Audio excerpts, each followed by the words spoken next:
Welcome, Maggie. Thank you.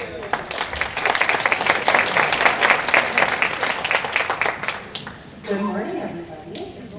Thank you for having me. As Ruth said, I have never seen this beautiful state before yesterday, and I got a little time to look around in Boulder and Denver yesterday, and it's wonderful. So thank you for having me. I've been asked to talk about a few different things throughout the day today, but I understand that folks might have questions about any number of things going on at LWVUS. So I'll be here until about 2 o'clock today. If you have an individual question, please feel free to grab me, or we can certainly follow up via email after today. As Ruth said, I've been part of the league for more than 10 years. I've had about 100 different jobs at LWVUS. I love working at the league. It's an exciting time to be working at the National League, as we'll be talking about in a few different ways today. I've also been a local league board member for a long time, so I very much have that experience and understanding of what it means to work locally in a league. And I'm just going to go ahead and get started. We're going to talk about redistricting up first today.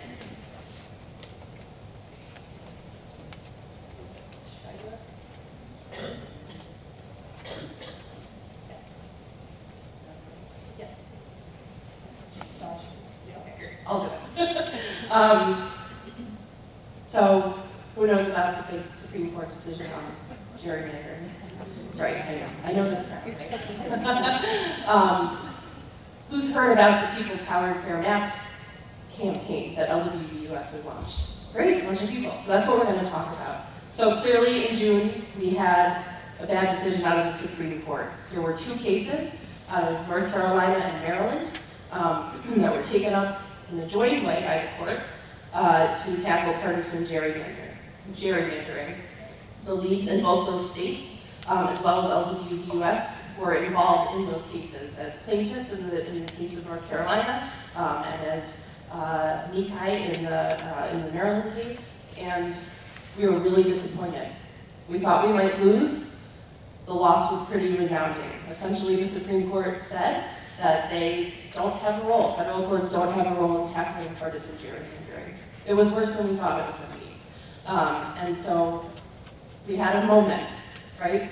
There was a moment to say, well, the league has been a leader in fighting for fair redistricting, including here in your state, of course, for many, many decades.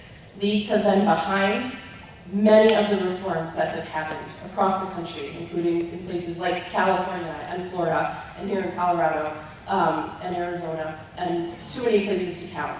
We knew we had to act, and act really boldly. The result of the decision already has invalidated several reforms that the league has been at the forefront of getting passed at the state level in many places. And so the board and the staff came together and said, we have to do something. What can we do? We're coming up on the next redistricting, of course, following the next census. It's our 100th anniversary year. What can we do to support leagues all over the country in standing up and finding solutions in the wake of this bad decision? We know we are an organization, including here in this room, of absolute experts in fighting gerrymandering. We need to help connect those people together and weave together a strong campaign to fight gerrymandering every way we can. So, the People-Powered Fair Maps campaign was born. So this is us at the Supreme Court. Have people met our new CEO, Virginia Case, in the yellow jacket? She first came to the first convention, and her first convention was in Chicago last year.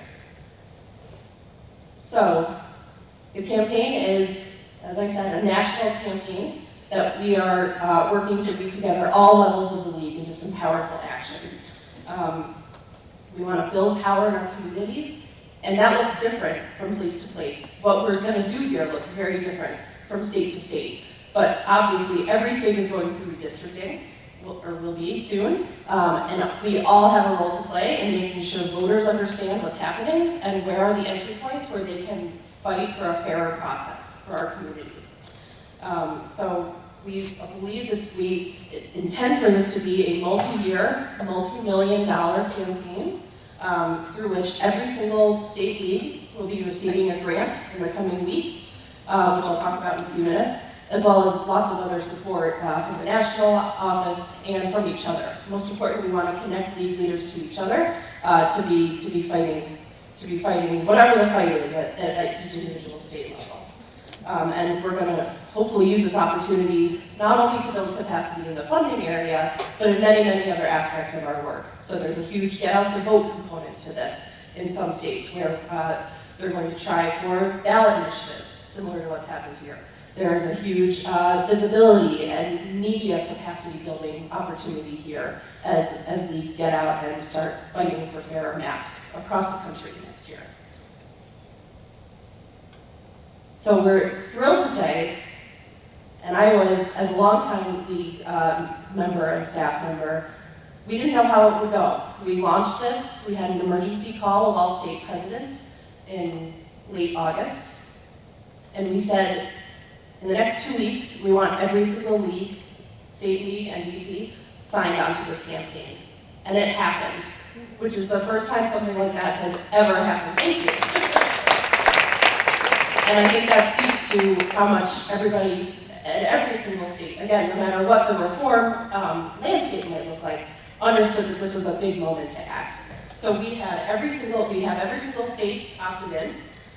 We had a big teletown hall. Did anybody dial into the teletown hall that we did for members? Okay, a couple people. So we had 1,700 league members across the country call in to hear about the campaign a few weeks back.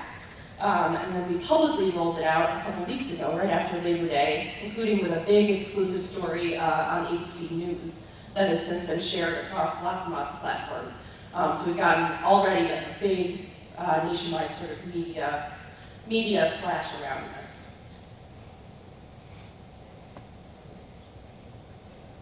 So as I said, what leagues are working on in every state is going to look very, very different. We have states who have a chance at passing something on the ballot next year through the ballot initiative or referendum process. We have states like yours who have passed something and now need to make sure it gets implemented properly and protected. And that is, we have already seen, folks try to undo the good ballot wins that happened last year. So that will be clearly something that's going on in many states. In some states, there's an opportunity to put reform into a state constitutional measure. In other places, there are state legislative fixes that could, in the very least, demand transparency and open meetings and things like that through the process. So every state has very different political opportunities and realities here, but we all have something to do. And then long term, of course, we also hope that there may be a federal legislative fix, which would include fair redistricting reform, as well as hopefully finally reauthorizing the Voting Rights Act that we've now been without for many years, and so forth. So there are many layers here to this. This shows, so every color here represents sort of a different reform. And this just shows, and in many cases, states are going to work on multiple angles. So they might try to pass something on the ballot, they might also try to pass something legislatively, and so forth. So states are working on lots of different things. We are in the process of, hiring a lot of people. So the LWVCO board made an initial commitment of $500,000 to provide this initial funding for every single state league through pass-through grants, both on the 501c3 side and the 501c4 side, again, depending on the state and what kind of work they'll be doing. We are hiring 7 new staff people at the national office to work primarily on this campaign. So that includes people who will help work with all the state leagues on the grants. That includes a whole new organizing team who will be working hand in hand with leagues to help equip you and remember your fellow members across the country to be making the most of this huge opportunity. And then our fundraising team is out trying to raise the rest of the money to make sure that we can continue this campaign for the next few years through the redistricting process and then even beyond. So the components of this are a lot of the things I've kind of talked about. So advocacy, public education, direct lobbying in some cases, depending on, again, what's going on in an individual state. Organizing, mobilizing in some cases, tens of thousands of voters when at the key moments that we need them to stand up and show up to testify and sign petitions and then get out and vote, of course, if we are able to qualify for the ballot in different states. Clearly working with partners. We all work with partners through our league work. Clearly on redistricting, that's something that's almost always a partner effort. So we're working on bridging key partnerships at the national level. That's something that I do. I manage most of our major partnerships through the national office. And so we're working to engage with the key organizations we need to. And then, of course, knowing that you all are doing that locally, and then, of course, at the state level around these key opportunities. Protecting places where we've had wins, like in your case, and then, of course, litigation as needed. So we have, may have temporarily lost the ability to win at the federal level on this, but there is lots we can do, and that's what we're going to do. So as I said, every single state is receiving a pass-through grant in the next several weeks, most likely. Those will be going out. We're literally in the process of hiring these staff folks to help us manage this huge new initiative. We will be requiring, as we do with any pass-through grants, who's received a pass-through grant from the national office in your local league or state league? Okay, a bunch of people. So as you know, if you've received a pass-through grant through one of our programs, you know that we ask you to report in about what's going on so that we can qualify and quantify our impact, which is something I know we're going to be talking about throughout the day here, and how important and powerful having good information about our activities is. So through this campaign, we'll be doing sort of a whole new level of asking leagues to report in about what they're doing so that we can truly attempt to quantify just how many league volunteers are working to protect redistricting. Just how many times are we appearing in the media about this work? How many people are we turning out to our public events about this? How many times are we testifying? And can we try to quantify that, not only at a state level, but even at a national level? And of course, that helps us go out and raise more money to continue to do this work and be really seen as truly the leader that we are in this work. So we'll be asking the state leagues to report in on a regular basis, as opposed to just waiting until the end of the grant kind of period, the way we've tended to do in the past. With support and tools, state leagues will be asking local leagues to report in about what they're doing, and we'll have a lot more information about this at a special convening that's happening in October in Washington, D.C. Tony Larson will be attending that on behalf of the Colorado League. We're having people come in from every single state to talk and connect and start to build strategy plans out around this campaign. And then we will also be launching, around our 100th anniversary in February, a big day of action related specifically to census kickoff time and this campaign. And that's something that we'll be asking every league across the country to participate in. Not to take away from anything else you all are doing around your own anniversaries, or the 100th anniversary, or the 100th anniversary of the 19th Amendment coming up later in the year, but to really have a single day of big action happening across the country on this issue that we all care a lot about. So I think that's all I was going to say about this for right now.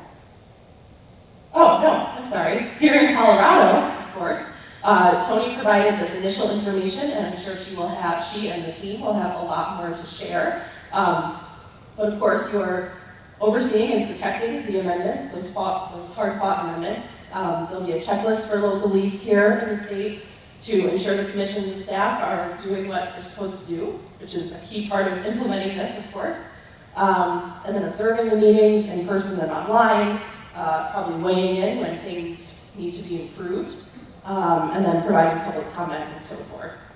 And as I said, there'll be a lot more information, I'm sure, coming about how this will all be sort of organized and worked out in your state. So now I'm done, and I'm happy to answer any questions about this. And again, I'll be talking about a few other things throughout the day here, and I'm happy to answer other questions if you have. Yeah. Do we,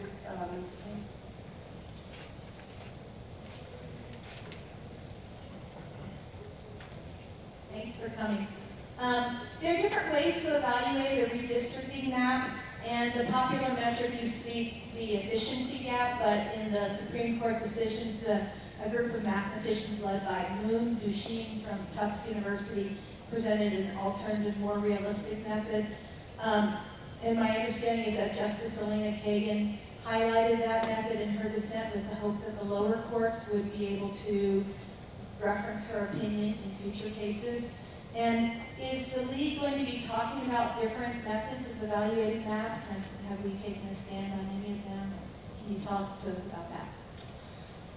I will try. So I am not not at that level of expertise specifically on the litigation. So Selena Stewart, our wonderful litigation director, who it sounds like you already have a relationship with. I'm sorry. Repeat the question. The question is based essentially, will the National League be providing guidance on specific ways that we are evaluating maps that come out of the redistricting process? And the answer is yes. So this again looks very different from state to state, and what the issues are with how maps have been drawn look very different, but I can speak to, I was the manager of during the 2010 redistricting process, our national grant and advocacy campaign on that, and we did work hand in hand with state leagues to evaluate maps to the extent leagues wanted to play that role and were equipped to play that role, and that looks, again, very different from state to state, to evaluate things like that. So we have provided some guidance around the key criteria we think we should be looking at when evaluating map proposals or the maps that come out of whatever the process is in a state, and many members are much more expert at this than I am. There's a committee of, I forget what we're calling them, but Redistricting Superstars is being set up to help provide that level of extreme expertise when it comes to evaluating maps, deciding which maps to take to court and on what grounds and how. And so that will be, as it always is, a hand-in-hand process between the National League and the state leagues who are considering bringing litigation once we get to that point in a couple of years.